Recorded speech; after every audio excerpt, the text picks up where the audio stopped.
bringing it back together. That's where you are exercising your diligence to stay with it, to focus. And of course there's narrow focus and wide focus. So we're going to, now you have any number of different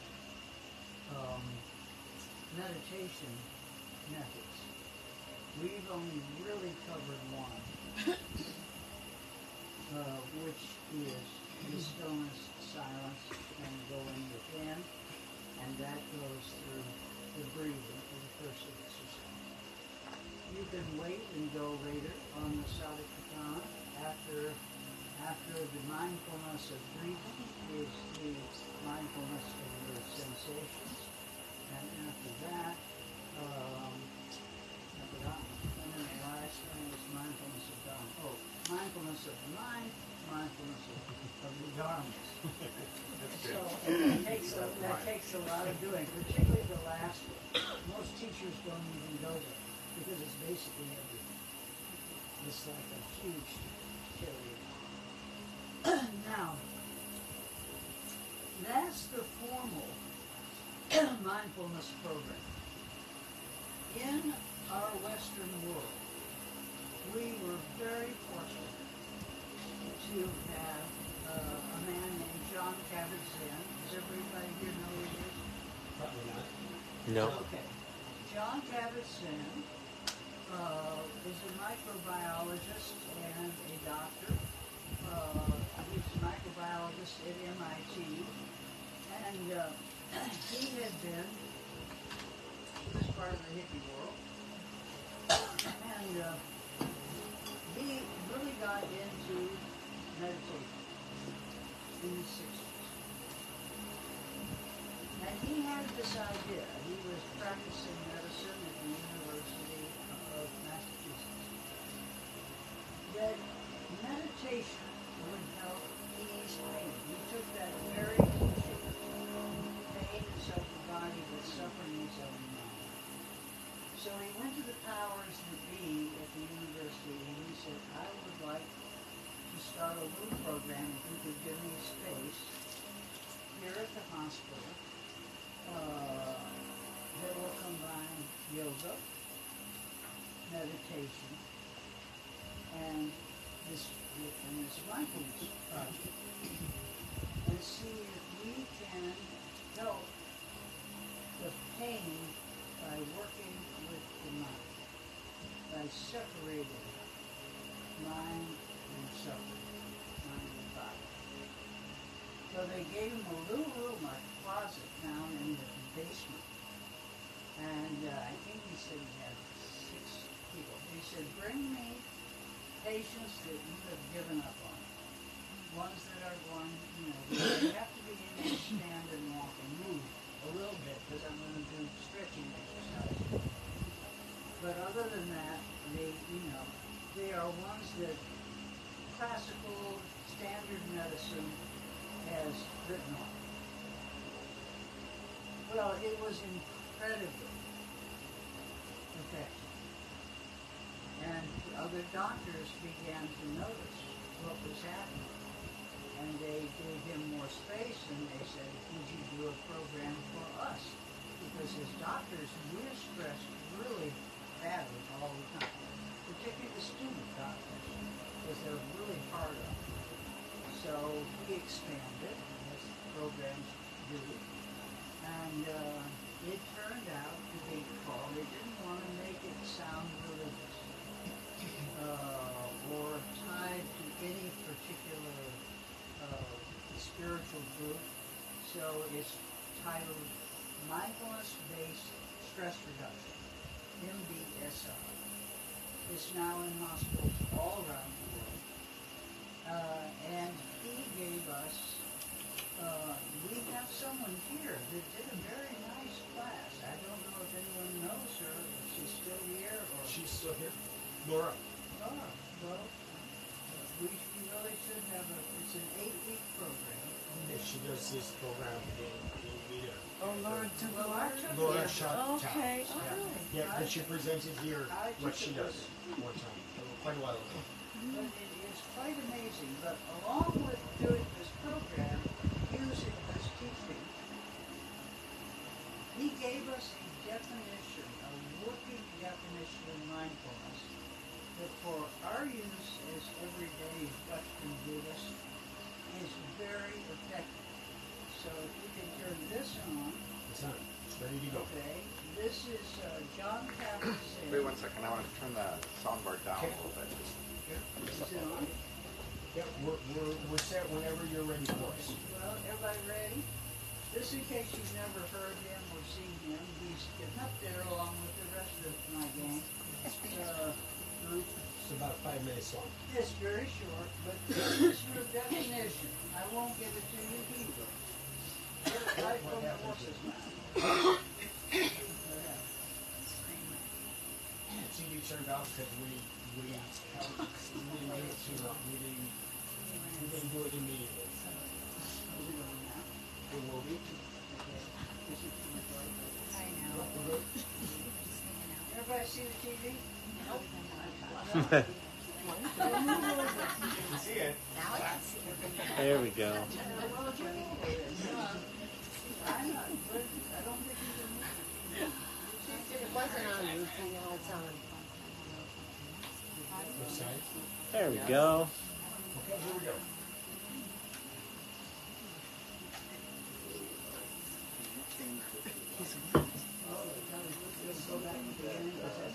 Doesn't involve a lot of energy. It involves I can.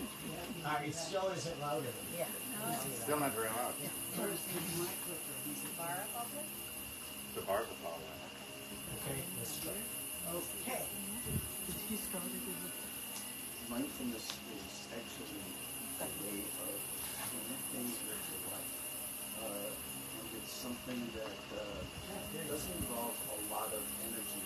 It involves kind of cultivating attention in a particular way. So the way I define it is paying attention on purpose in the present moment, non-judgment. And then I like to add sometimes as if your life depended on it. Because it does. Attention is the faculty that allows us to navigate our lives in one way or another, and to actually know what's happening, or know that we don't know what's happening, and find ways to be in a wiser relationship to things that are going on in our lives. And That's all the way up on your computer. emotional reactions and crazy thoughts and fears. Right now? So, it's Hold paying on. Let's see attention if the volume is There it goes. We're going to do this, people. as if your life depends on it. So, paying attention to what? You might ask. Well, it doesn't actually matter. It's the attending itself that's important. More important than what it is that you're paying attention to. But that said, Right. Oh, we have such information. mindfulness is actually a way of connecting with your life. And it's something that doesn't involve a lot of energy. It involves kind of cultivating attention in a particular way. So the way I define it is it's paying attention on purpose in the present moment, non-judgmentally. And then I like to add sometimes as if your life depended on it. Because it does.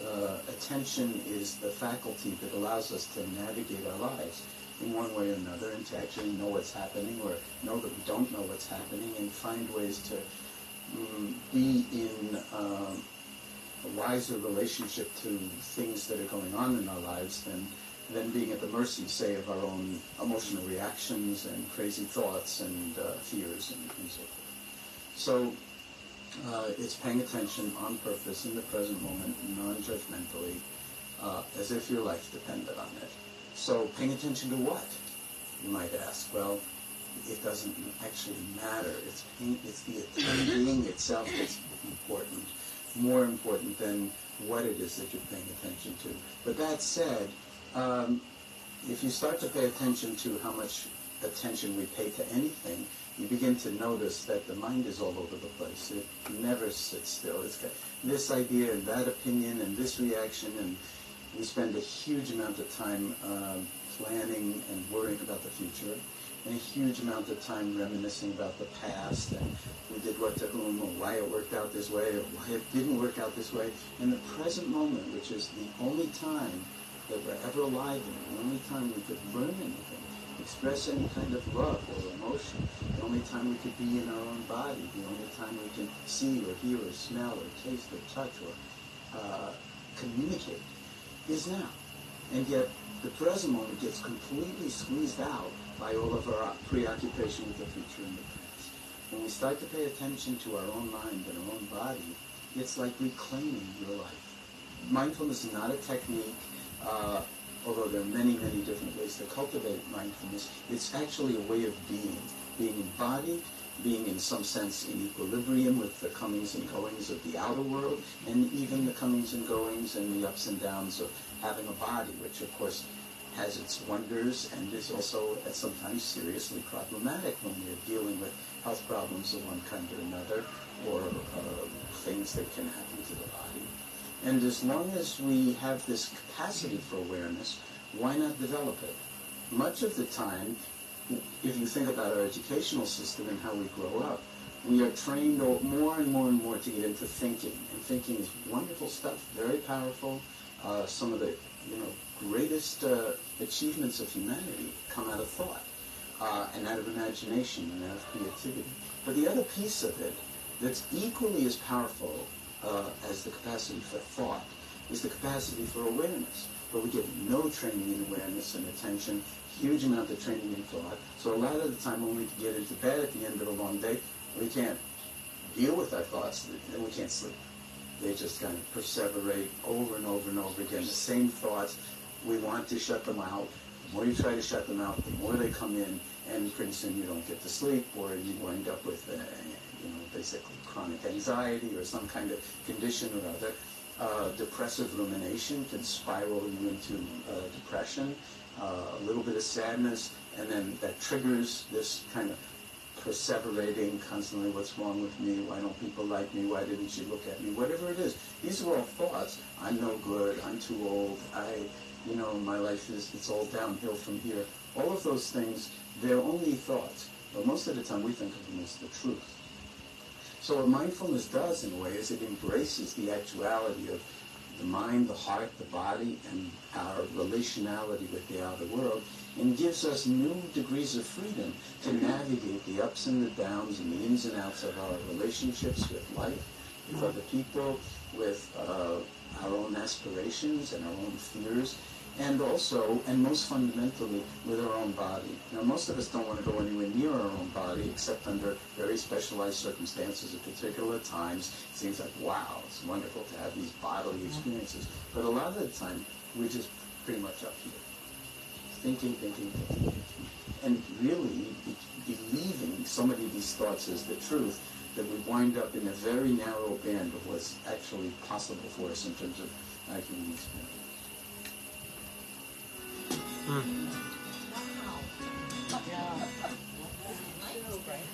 Everybody remember this? To pay attention. To be aware. Awareness is the first of everything. So to pay attention with intention, and we spoke about intention the last week that I was here, and Jeff has been talking about the parameters and paying attention to those. In the present moment, which we know about, we're going to talk about that in a moment, non-judgmental. And here we run into one of the initial problems, which is paradox. It's an easy paradox to see. You're going to be non-judgmental, but you're supposed to make good choices. And how are you going to make good choices without balancing and judging the circumstances and so forth?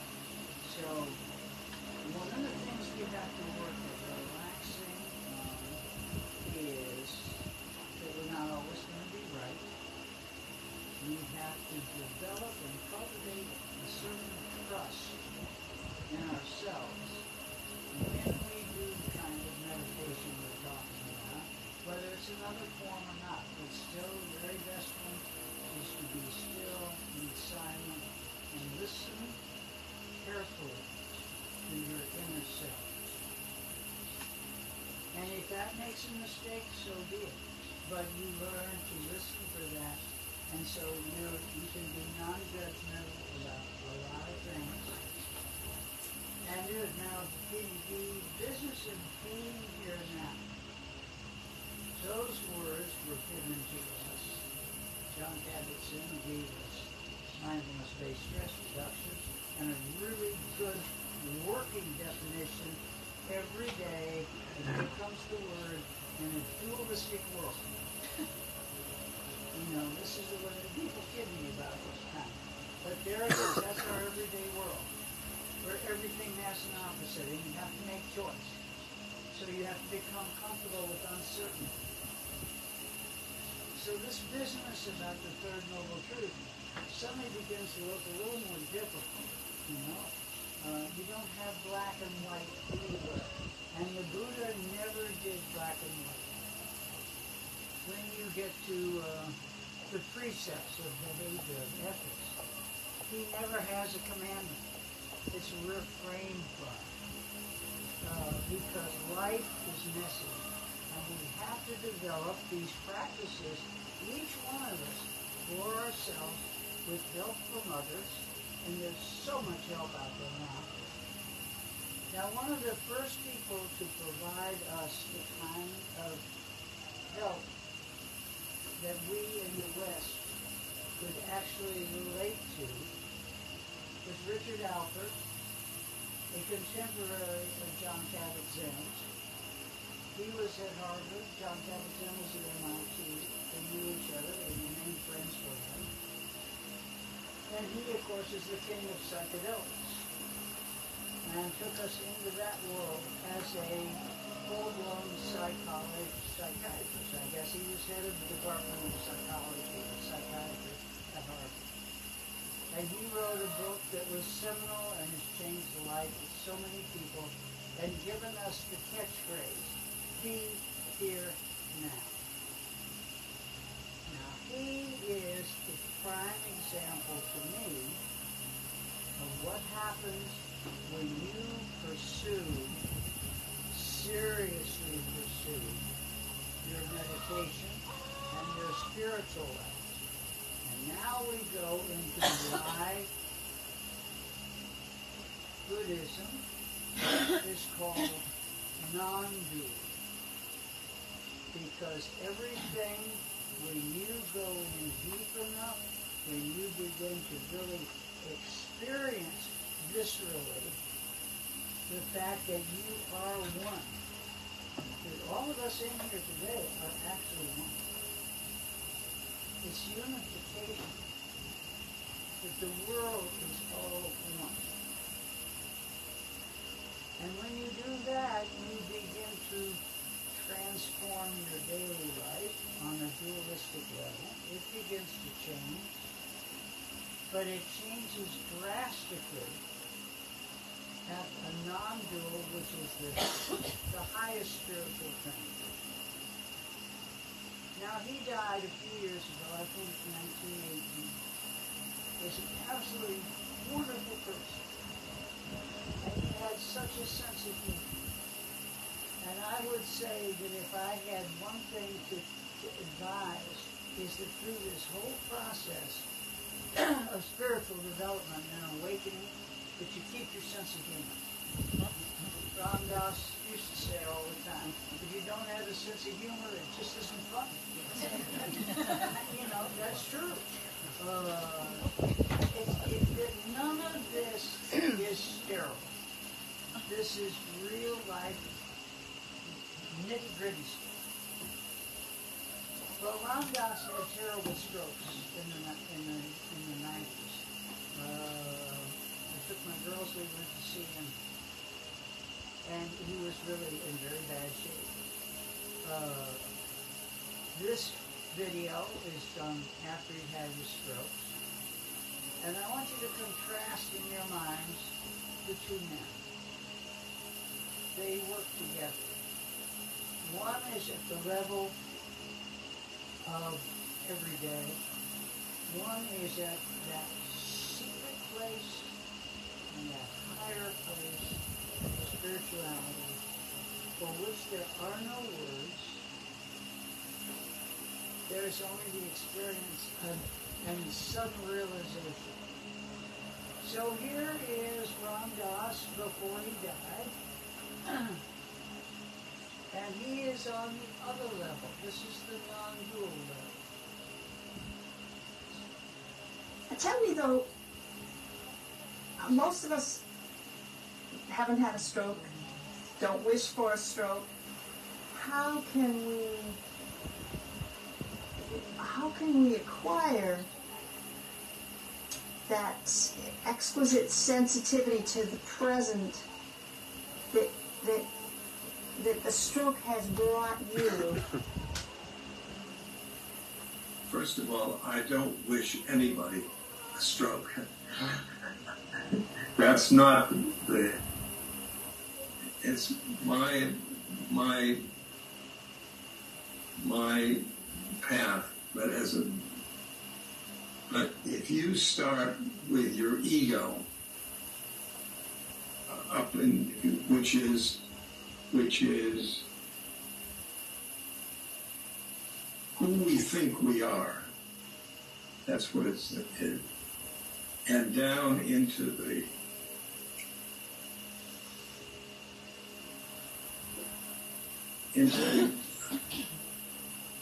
heart and then into the soul.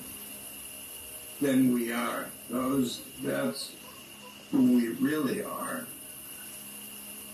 To get from there to there, if you start from here, I am a bhakti yogi. That means I'm love oriented. So here to here, I am. This is a. If you can repeat this from starting from the ego, I am. First of all, you take your finger and middle of your chest. It's there. And there is awareness and love. And say, I am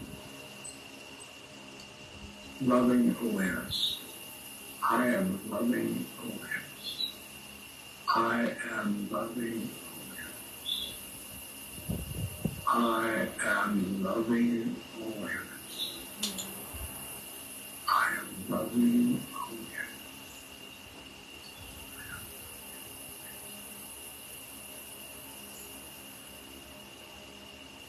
Loving awareness. And when you're done, you will be loving awareness.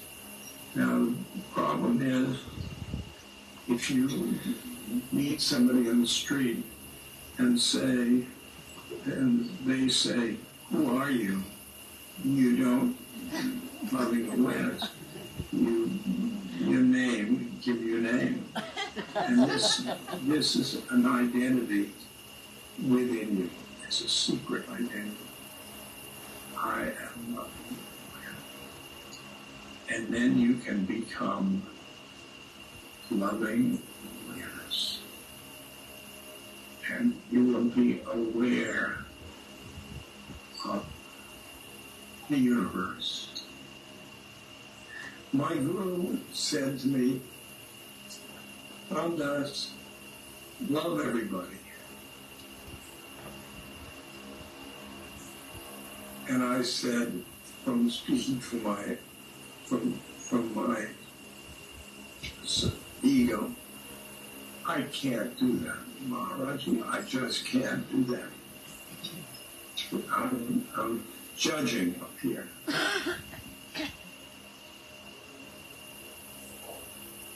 Well, he came up to me nose to nose. Ram Dass loved everybody. This is when I came to the soul. And I have seen that I am loving everybody.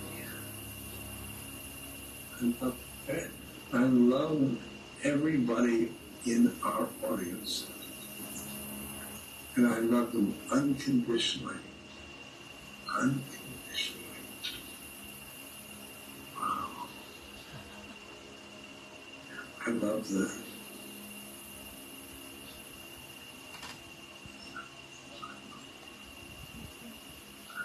and I don't love them for what they do as practitioners. I love them behind that. Behind that.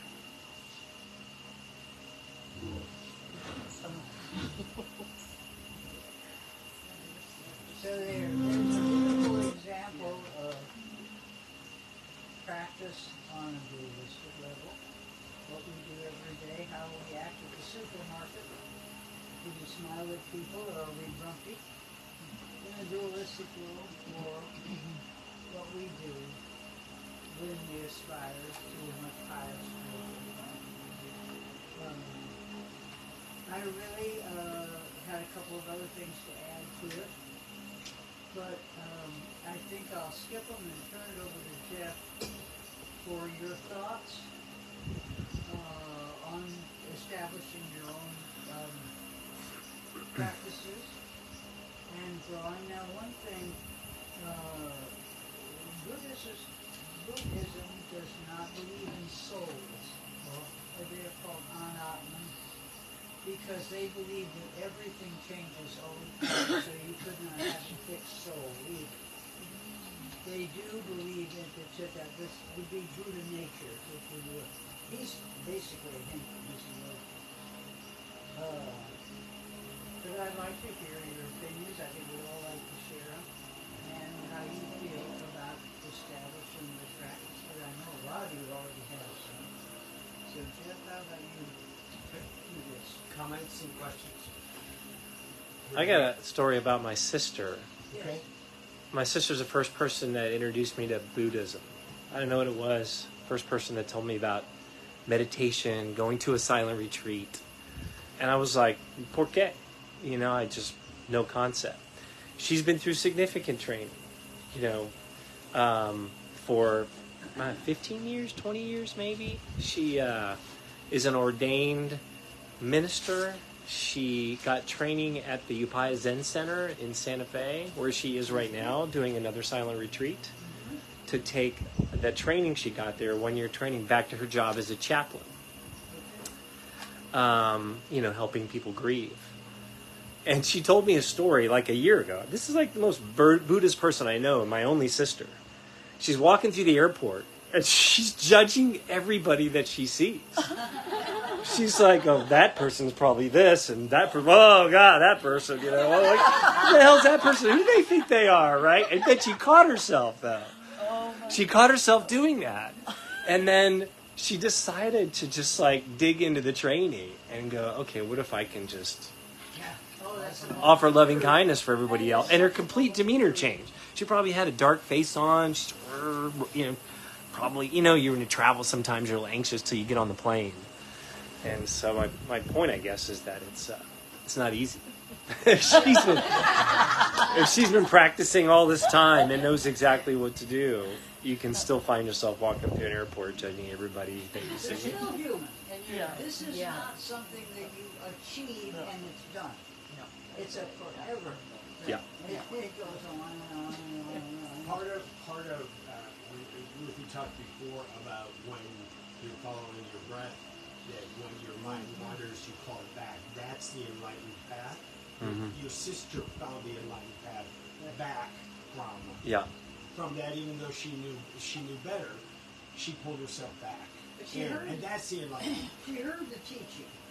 And it's like Right. all of a sudden after you start actually listening, and then you start listening to yourself, and you think, oh my God, I'm just like my mother. Or you hear yourself being whiny or grumpy or Awareness. tempered, or, you know, you begin when you listen inwardly, you start in essence judging yourself because you're aware of what you're doing. You become self-aware. And this also sounds like a prayer song. Anyway, yeah. So all of a sudden, now if she had not gotten into the Dharma, she might never have noticed Right. that she was young. So it can be a little bit uncomfortable when you start down this path. Because you get to a point where you can't back out. You're starting to really see things.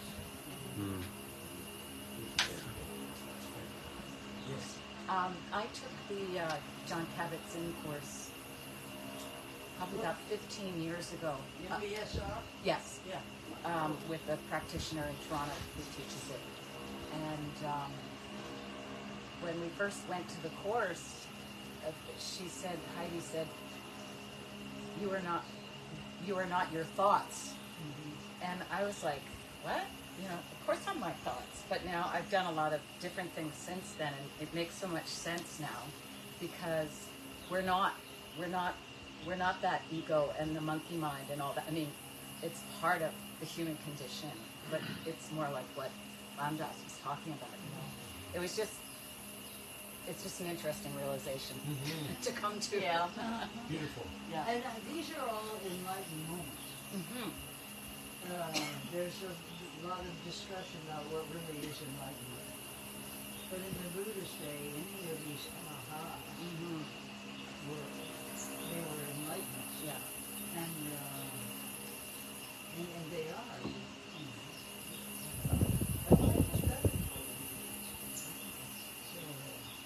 Somebody else. So I must say that I know Ram Dass has, done a lot of psychedelics, and he's been that route.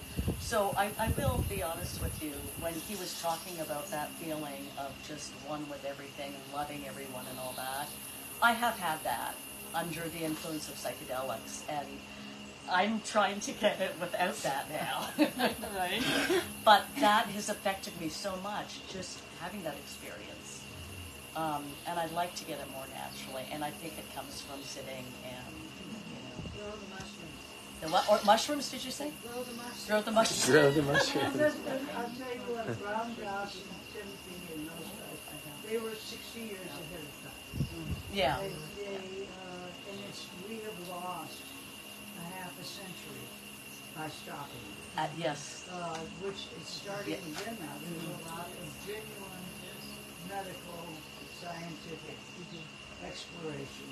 And we may find the answer there to a lot of mental illnesses and social problems and everything. They were shut down in the 60s, in the early 60s. Oh yeah, they shut came down completely. Yeah. They came down on fast and hard, and he was fired from Harvard and all that. But yeah, that now is becoming. The main thing is that they do it without getting young people acting like wild colts on weed. It's just gave too much ammunition for the radical.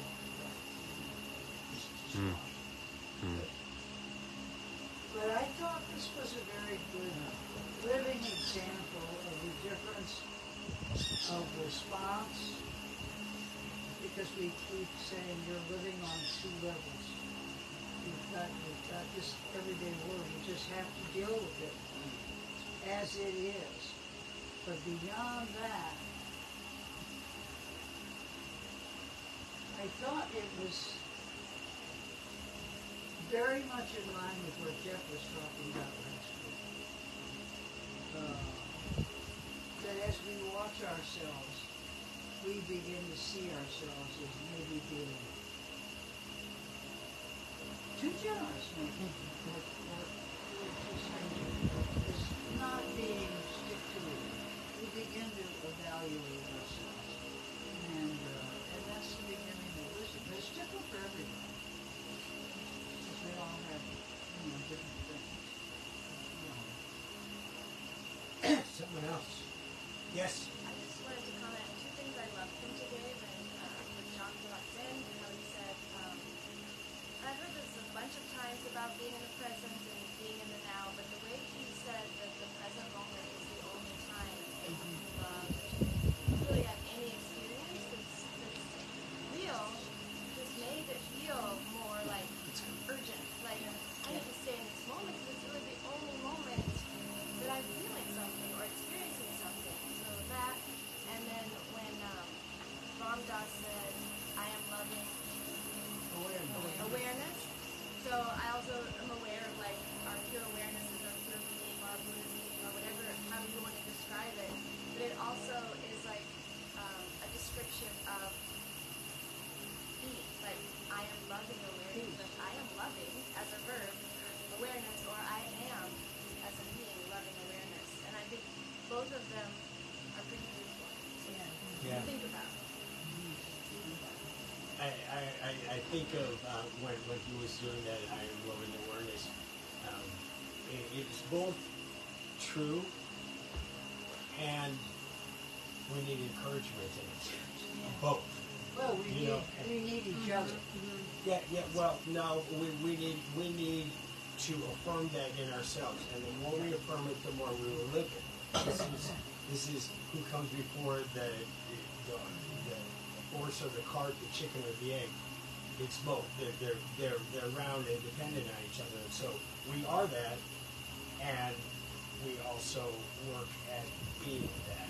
And that kind of affirmation, which are used all kinds of times in psychology, treatment, other things, we need the reminders so that continues to grow. So both of those are true. Thank you. That was beautiful. Did you notice the word rest? It's very important, and there are a number of teachings on non-forcing. You need to do this. Relax. Relaxing into what you're doing, even if you're clumsy, and you say, I'm going to do it again and again. Don't get worried. Just do it. And the more you relax into it, the more it's yours. When you start forcing, you tense up.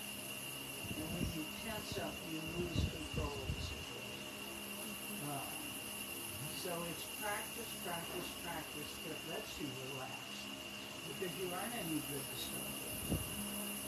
Let's say you're playing tennis, and so you get a good teacher to start with, who shows you the right way to do it as best you can.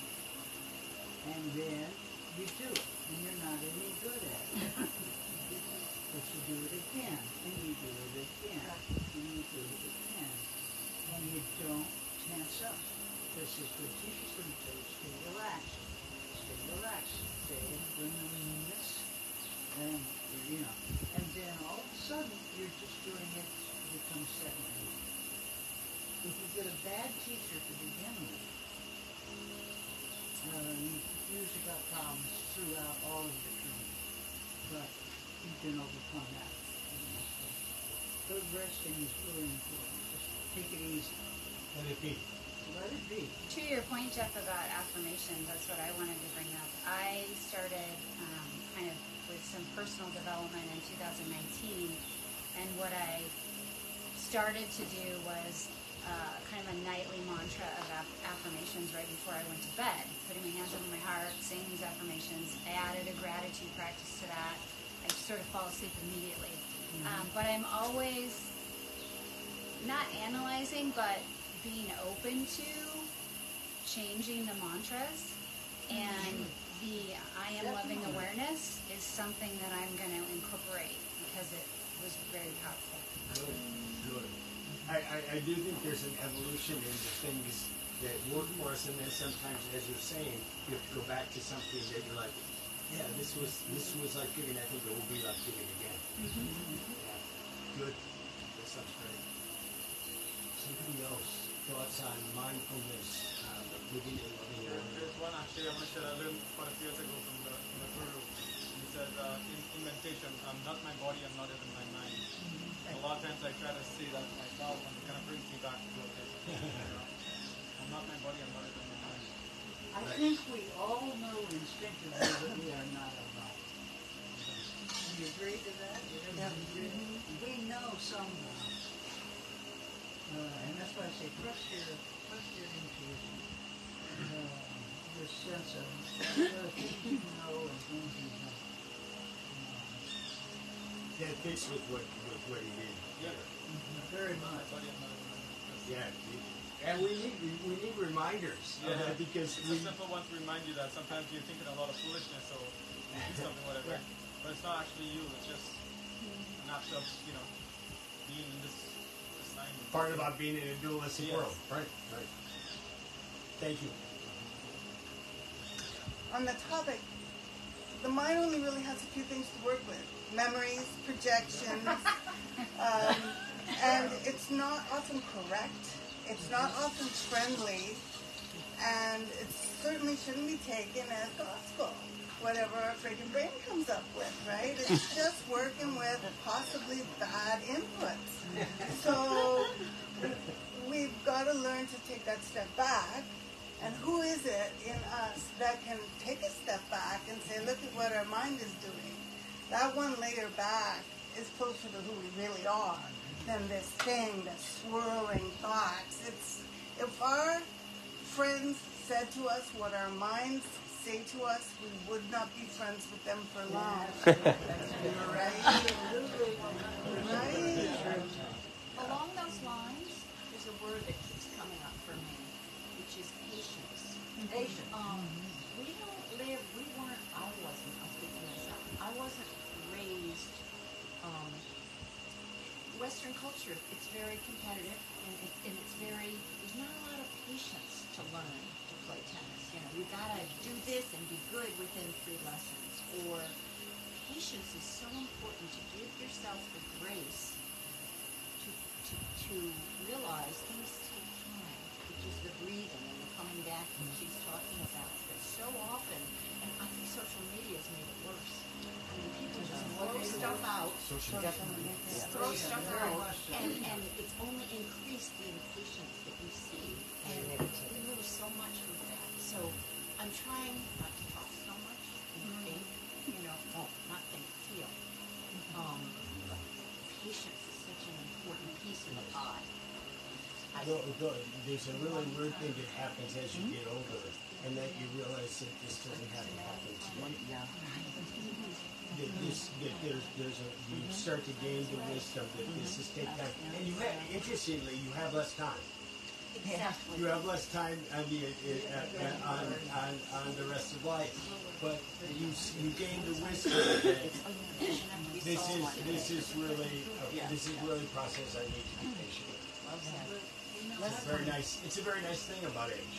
Yeah. It can. It's like crossing something off your list. Just because you're tired and seeing it on your list.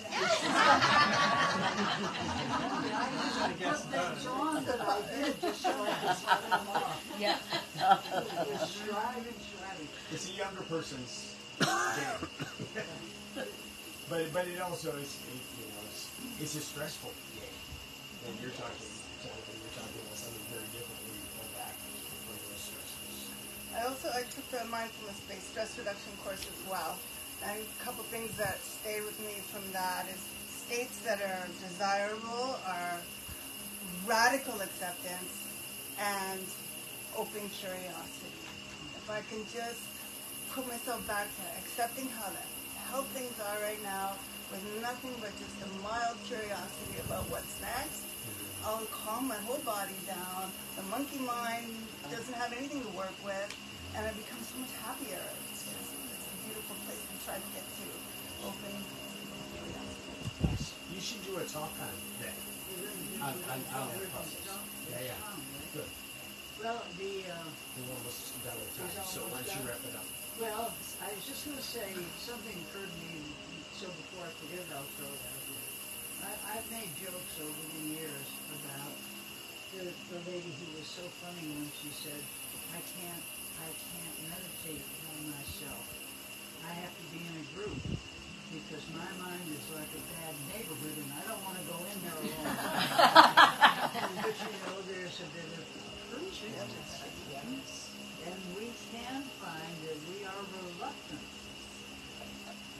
to be open to ourselves and to go in and not know what we're doing. There's a lot in there. But so be diligent, be patient, stick with it, and we're out of time? Yes. All right. Loving kindness.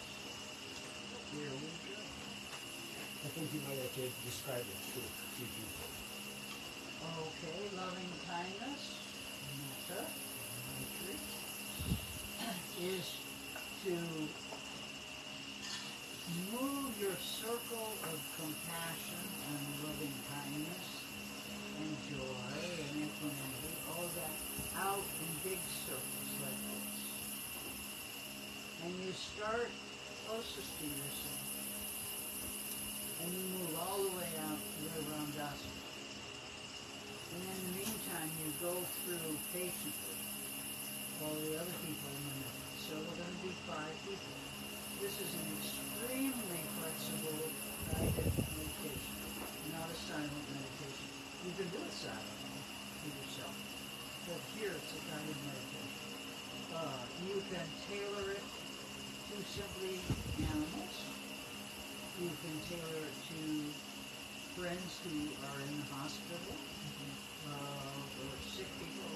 You can tailor it to anything you want. But we're going to do the one I do, which is basically just loving kindness and expanding. So, take a little shake, come back, close your eyes, or leave them gently unfocused, sort of, on the spot, which I piece out front. And repeat to yourself after me these words. Beginning with yourself. To yourself, say, may I be well. May no harm come to me. May I live with ease. That's equanimity, poise, balance. May I live with ease, calm and peaceful. May I be happy. And now you take a deep breath and you bring to mind someone you love with all your heart. Look at them in your mind's eye. Say their name. Smile to them and say, may you be well. May no harm come to you. May you live with ease and peaceful. And may you be happy.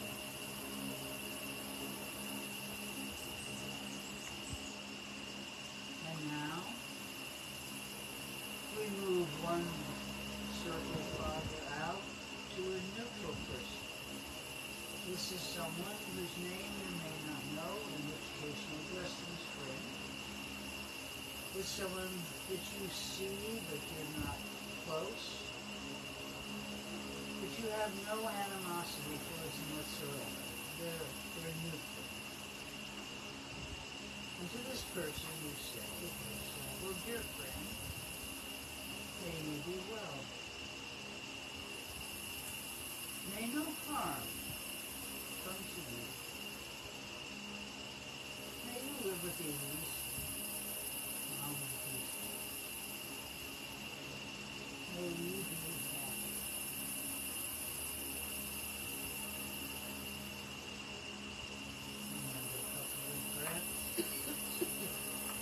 Another couple of breaths, and you move farther out. And now you are going to give loving kindness wishes to someone with whom you are in conflict. There may be a lot of emotional baggage here. There may be grudges. There may be a lot of negativity. And so you're going to tackle this because you don't want this in yourself. And you really don't want it for anyone else. So you bring this person's face to mind. You look at them straight on.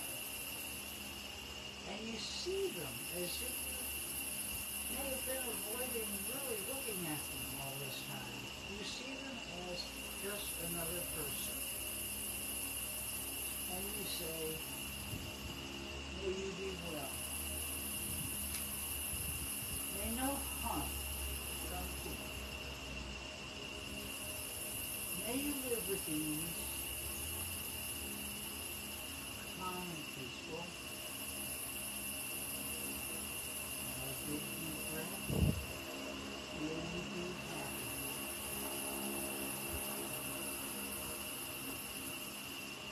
Take a couple of deep breaths. See if you feel tension in your neck and shoulders. Depending on how deep the animosity is, feel the let it go. And find out it wasn't that bad. And now we reach the Ram Dass flame. And we put our hands over our hearts.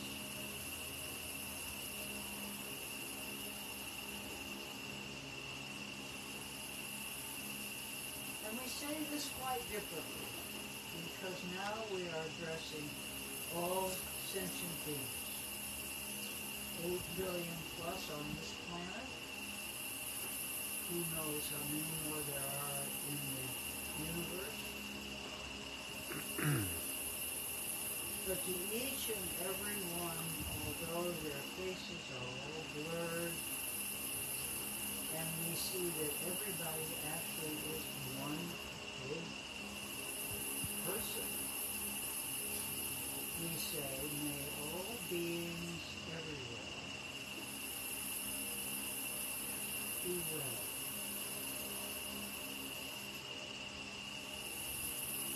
May all beings everywhere be safe. May all beings everywhere be free from suffering. May all beings everywhere be happy.